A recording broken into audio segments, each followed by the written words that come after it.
Welcome to Scarlet Letter Show, episode 87. This is your host, Scarlett Santa Maria, and tonight I have Javi Nunez. He is a DJ, event producer, and author of the book Hemlock, A Night of Deathrock. Thank you for being in the show. Yeah, thank you for having me. I'm excited to hear your whole story, but first, we're gonna play some Jenga, and you can go first because you're my guest.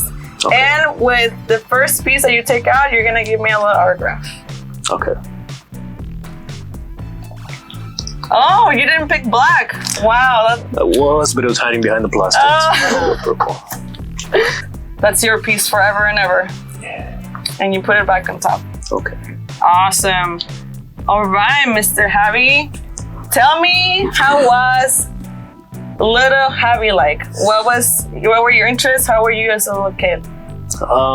Troublemaker, creative. I enjoyed arts, graffiti in my middle school and high school years. That got me into a little bit of trouble, but kind of found one of my creative outlets and passions, I guess. That and music. You know. What do you get the most trouble for? Tagging on other people's property and pits in Chula Vista. In Chula Vista? Apparently that's illegal. Is your art still around in Chula Vista? Probably not. It was a long time ago. Do you have like a piece that you were most proud of back in the day? Do you remember what was that like? I just remember it was exciting. You know, your kids, you know, doing dumb things, but it was fun, and luckily I kind of kept that interest in art alive, and I'm able to do it now and kind of still express myself that way, but legally. Legally. Do you remember your first piece? Were you more like lettering or actual like lettering? Okay. Yeah. Do you have a cholo name or anything like that? Oh, good. I had a bunch, but too embarrassing to say. You gotta spill the beans. Tell me at least one. No comment. No comment? Okay. It's okay. You don't have to tell me if you don't like to, but I would like to know what got you into the music industry. What was your first experience like? Was it through DJing, or was it just an event that you went to that completely changed your life? What sparked my interest in DJing was going out to the events, you know, seeing the community and the scene that existed out here. That, and you know, simultaneously learning about the music and, you know, figuring out how you can do more and how you can be more involved. That's what sparked that interest for me. You know, that, and you know, as you learn more about music, you want to play more and you want to, you know, kind of dive into it as much as you can. So that was kind of the segue for me, just in learning more about the culture and the music. What got you into this genre of death rock and post-punk and that obscure side of goth? That kind of came from like a love for extreme music in general. Extreme music. Extreme metal, you know, and then I started getting into gothic rock, and from there started reading magazines and seeing new bands and finding more the kind of you know, ethereal side of goth rock. And then, you know, if I like this band, then I started finding these other ones, and then I started learning about death rock and the scene that kind of spawned in LA, and after that it was game over, you know, because it was dark and it had that punk influence, and you know, I was learning and liking kind of all of that. And then you throw in going to events, hearing more music, and then the whole community aspect of it. And I just fell in love with it. That's amazing. It's actually my first time hearing about death rock. What makes death rock? Like, what makes it unique from other genres? I think because it has kind of like a horror campy feel to it.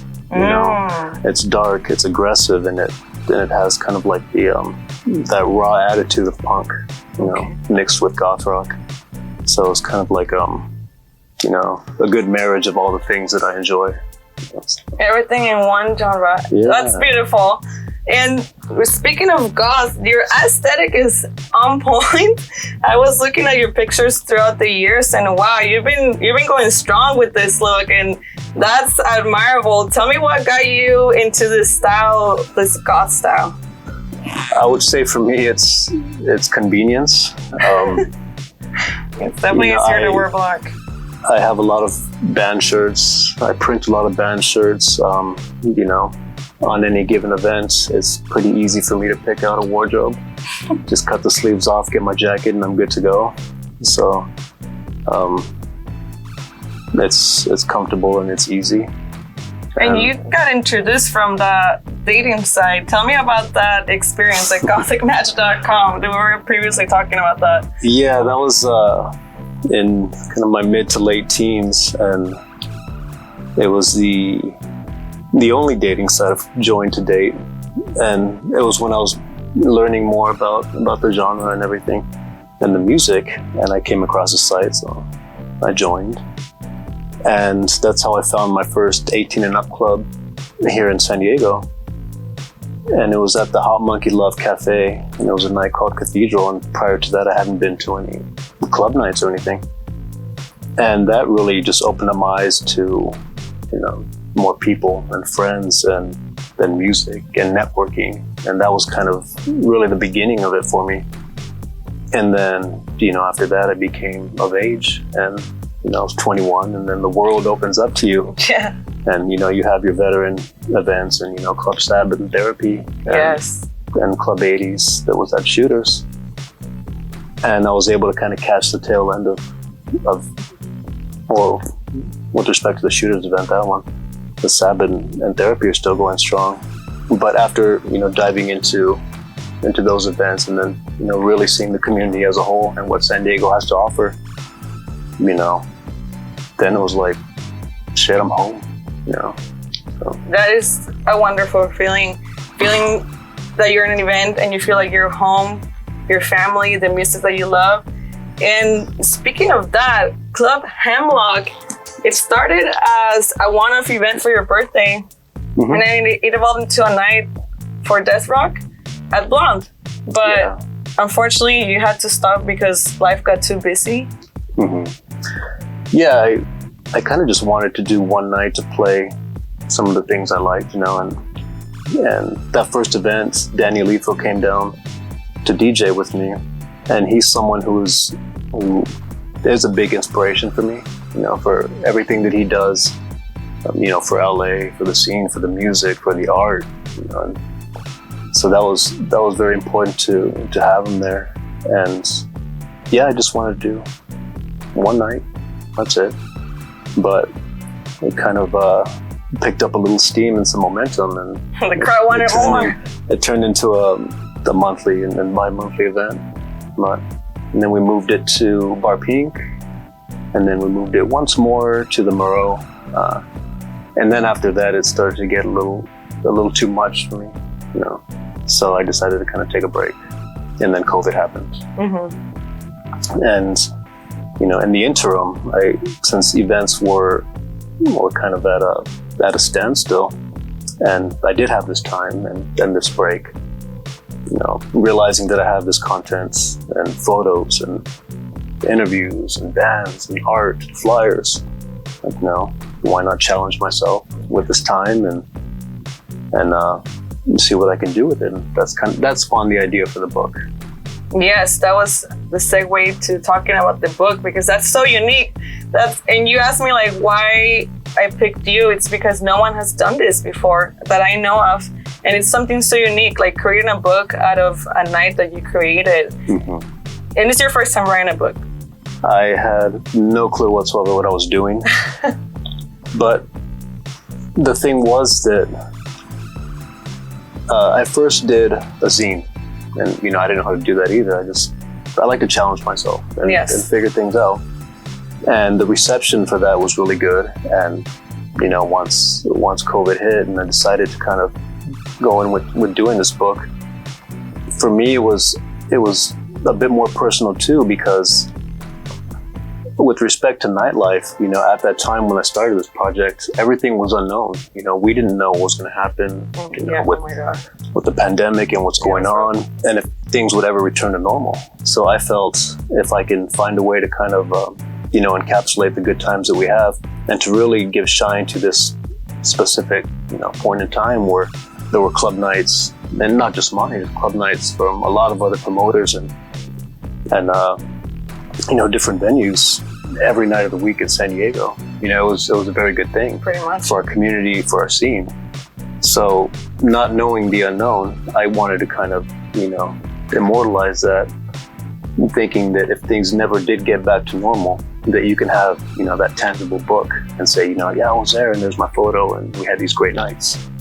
So, I mean, hopefully things, you know, will stabilize and eventually return to normal, but that was another kind of motivation and driving force for doing that.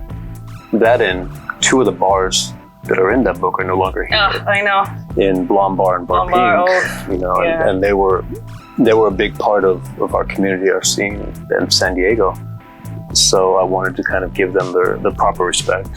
That's beautiful. What do you think was the most difficult thing about writing the book? Realizing that my grammar and punctuation was really bad. After coming to terms with that, learning the program, I had to learn InDesign for it. I had to learn how to kind of format everything and put it all together. I didn't really know what I was doing, but you know, you can figure out anything. You just have to be willing and able to put the time. You made it happen. How long did it take you? About a year. You know, a year of just hacking and compiling photos, editing, interviews, and then just putting it all together in a way that it really reads well and tells a story instead of just like a content dump, you know, so. And I think I did that, so. That's fantastic. I've heard a good response. So you like to get out of your comfort zone and challenge yourself. Have you always been like this? Yes, I do it, you know, with work, in my personal life. Let's even no, I like to create challenges because I am not one that really likes to be complacent in anything I do. So if I do feel like I'm starting to coast or I get a sense of complacency, I'll throw a wrench in there and create something, you know, to just kind of keep me motivated, inspired, and just always working towards something, you know. What do you want people to know about San Diego's alternative and goth scene? It's very cohesive, you know, and we have a very great and strong scene here. And it's not something that you normally associate with sunny San Diego. But there are a lot of hardworking promoters, DJs, talented bands, artists, venues, you know, and everyone supports everyone else. And you don't really get that much. And San Diego's been really good about kind of showing that unity. And it's apparent, you can see it in the events you go to. And so that's something that I like to kind of contribute to the best I can. And kind of show other people like, hey man, like you have some hardworking people down here and you have a very strong and positive community, you know. So if I can contribute to that in any way, then I'm happy to do so. Oh, I love that. That's exactly how I feel. She did it. It's your time to spin the wheel of misfortune.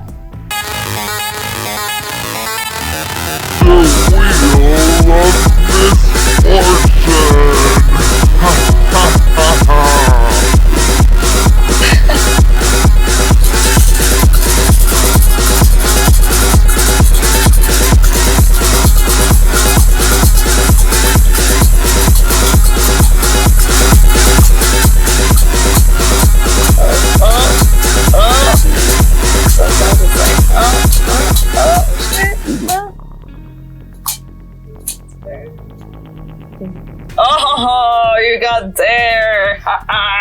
You're gonna pick one of these little papers and that's your dare. I may do that anyways.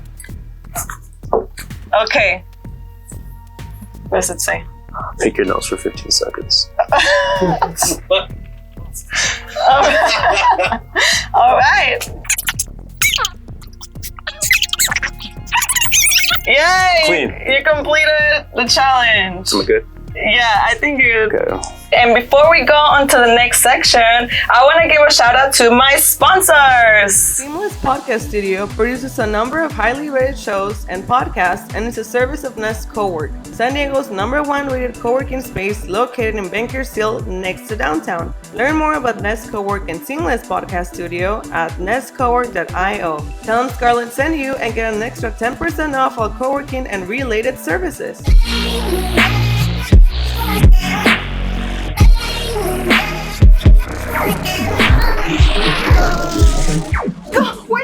Okay, in this section, we're gonna look at some pictures of yourself through years, and you're gonna tell me the story behind them, all right? Okay. Ooh, that was when I was a vampire at Club Voyeur. That's a good one. Yeah, that was 2009, 2008. Do you remember that club? No. Oh, that's good. I don't remember that club. I don't think I was able to go clubbing by that time yet. I love this one. He's just like staring at you like, sup? No big deal. So, do you want some candy? Yeah, that's a good one. Yeah, that was me DJing at Club Hemlock, Bar Pink. And I think that was our Cramps tribute night with Teenage Goo Goo Muck. And the gentleman standing next to me is Garrett. And he has this kind of persona called the Fiend, very Misfits inspired. Right. Amazing, mask and everything. So that was good to have them there. Ooh, that was me at my shop eating one of Wenzo's burritos. Oh. Shout out to Wenzo. Is that your favorite spot? And I had one of her burritos today. I had the vegan fried chicken burrito. Oh my god, there's a vegan fried chicken burrito? I know, it was amazing. Yes. Wow. Wenzo's burritos on Instagram. Okay, plug. Nice little plug. Yes. Are you a vegan? No. Okay, but you like to try vegan stuff. But her vegan burritos are so amazing that... Oh my god. Now I gotta check it out. The next one, you doing your thing. That is me in my element, making Hemlock t-shirts. I'm pretty much always in my shop making something. But yeah, it's a big part of the events, making merch, stickers, koozies, posters. And for the people that don't know, tell me about your shop. We do screen printing and clothing boutique in North Park.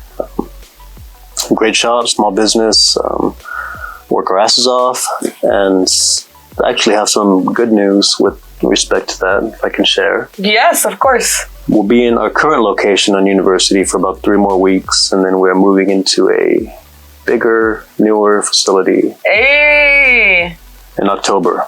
So we're doing the build out right now, and it's a big move for us. It's a big move for the company.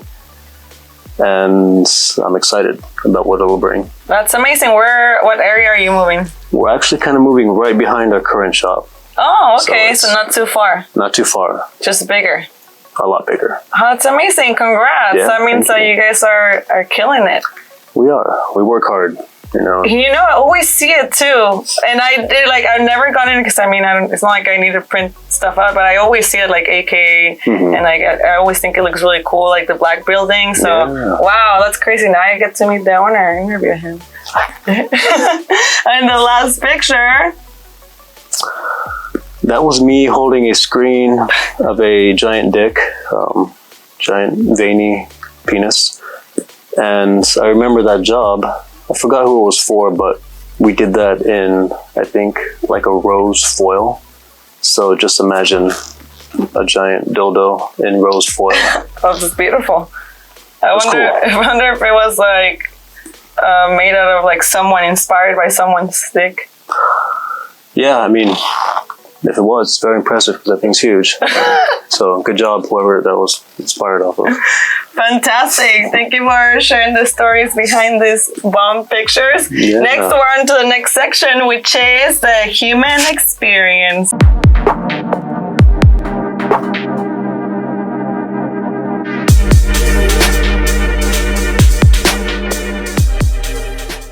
All right, and in this section, I'm gonna ask you some self-awareness questions, how you see yourself, the world, and the first question is, what do you consider to be the most beautiful things in life? Let's see. Damn, you went deep. Go deep, it's a human experience.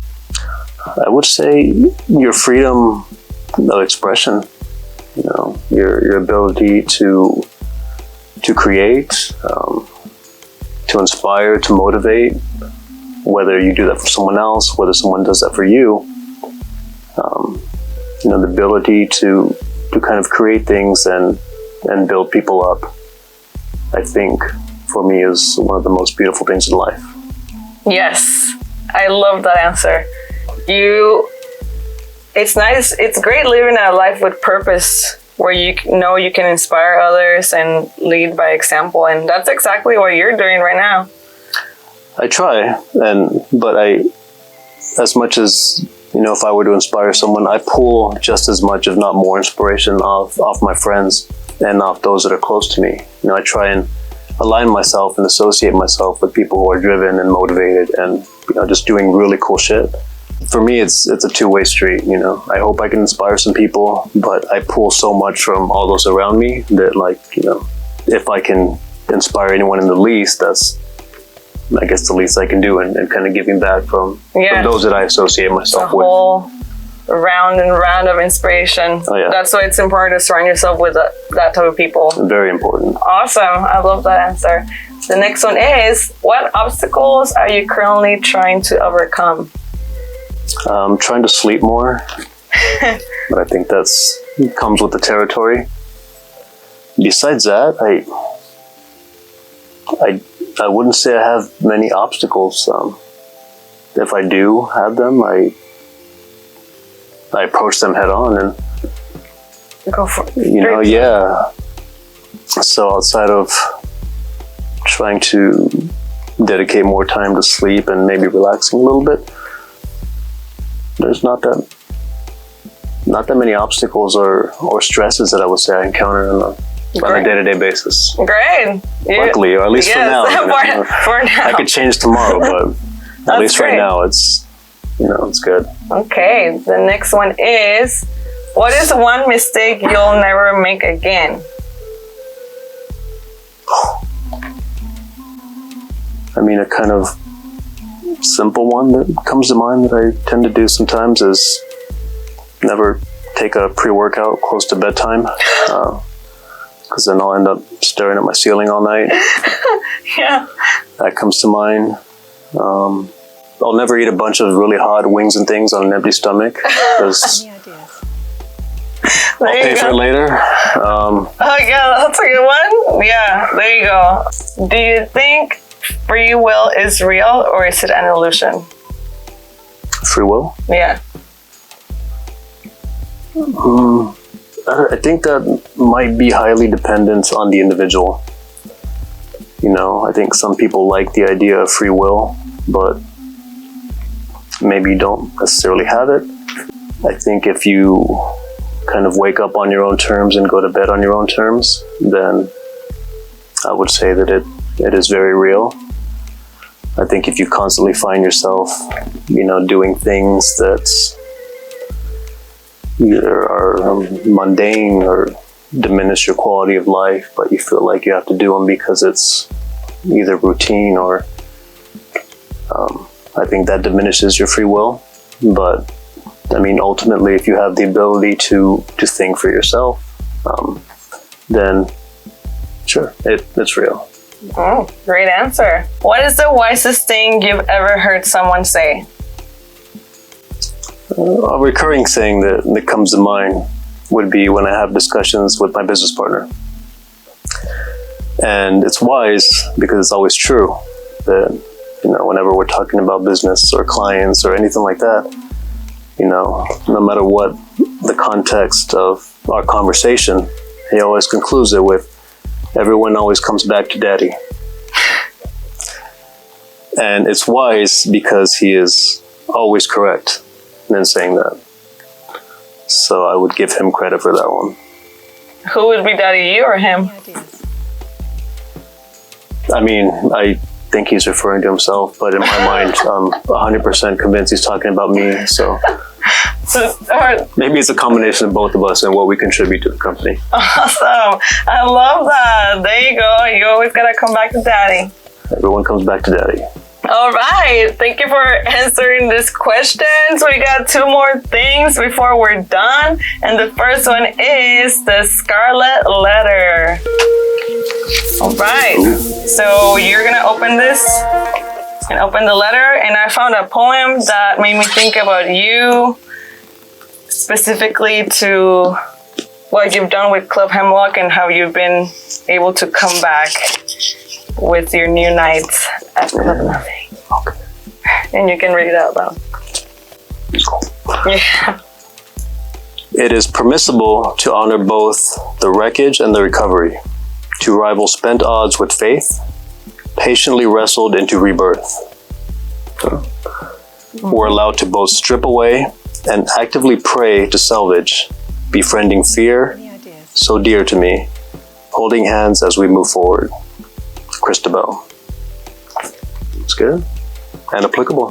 Thank you. I hope you enjoyed it. I do. And we have one more thing before we go. That's your parting souvenir, the mystery box. And get a random souvenir. Put your hand in there. Wait, before I do I get to present my mystery box to you? Oh, he has a mystery bag. Yeah, let me see. Plot twist. Plot twist. I get a souvenir too. I did tell you that I kind of like to make a lot of things. T-shirts, tote bags, posters that I like to associate with my events and give away and stuff like that. Yeah. So here are a few of the things that I've made from clubs past and present. Oh my God, I love me some merch. Let's take a look. Oh, yes, of course, we got the book. Hemlock. Look at this beautiful book. Where can people buy this? It's Gallery, aka. Wow, I have my own copy. Look at this. You want this badass book in your place? You can buy one too. And then we got great, to hold my hard kombucha. Perfect. And some stickies. Some little stickers. Yes, and a nice bag for your new night. Yeah. Oh, back from the dead. Couldn't stay away too long. See, that always comes out. Do you have what's the next event? When's the next event? The next event is in November. It is Black Friday. Oh, Black Friday. And it is with some very dear friends of mine, which we will be announcing very soon. Awesome. Wow, thank you so much. I cannot wait to read this, and I'm gonna put it right center of my place because this is a nice touch. Okay. Okay, now it's time for your random souvenir.